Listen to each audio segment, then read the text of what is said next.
Ublay if baro naga kitab power kalenong kat khandai dekhot ba new ubale sbun ye ki baduk u ai kliang hautrai uban siu kliang yau yakaba ulale right ngidang beteng ke jing pusan jungi halor ka ki kami sine but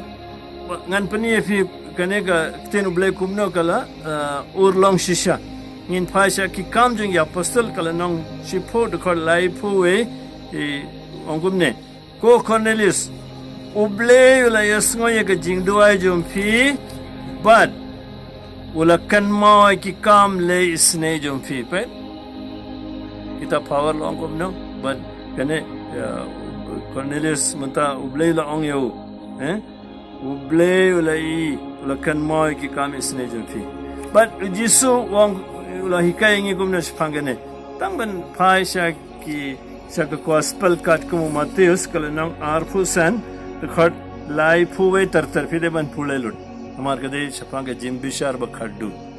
ni bor ni hap yang hakmat ke khat bishar jung blei kawe gesngi ngintip lano karena tarik tangba jumpan krete de ban don ban hangtai blei long gumna u jisu ong gumno usiem unsa ong Pi bala kerku, jung pa jung ale shimti balai ngala tengan pila ai bam ngala seliang pila ai di ngala long mender pila khod inga ngala lengkoi pila penkop pensem inga gine baro mo ngapang piwan banjingo ngadon ha pathok pila wan pe inga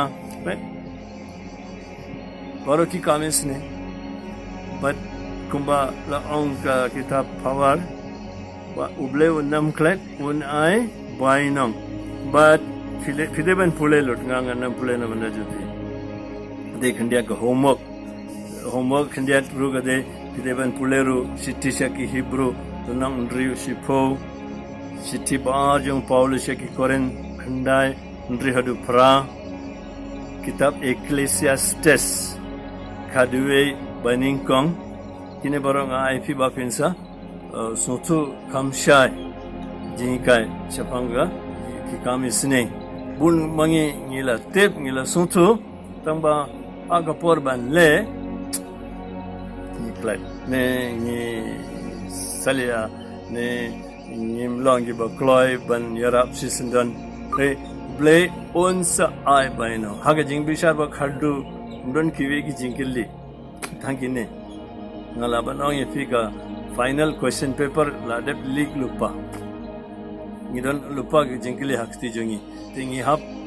pankre la de ban jubam de tang da kitien de da ki kam bangin ni de ban le munta khamtam agane ka por jonga klam bar lockdown baru blay badan bor boro pa bar kun bar man simba korun kar ko yifi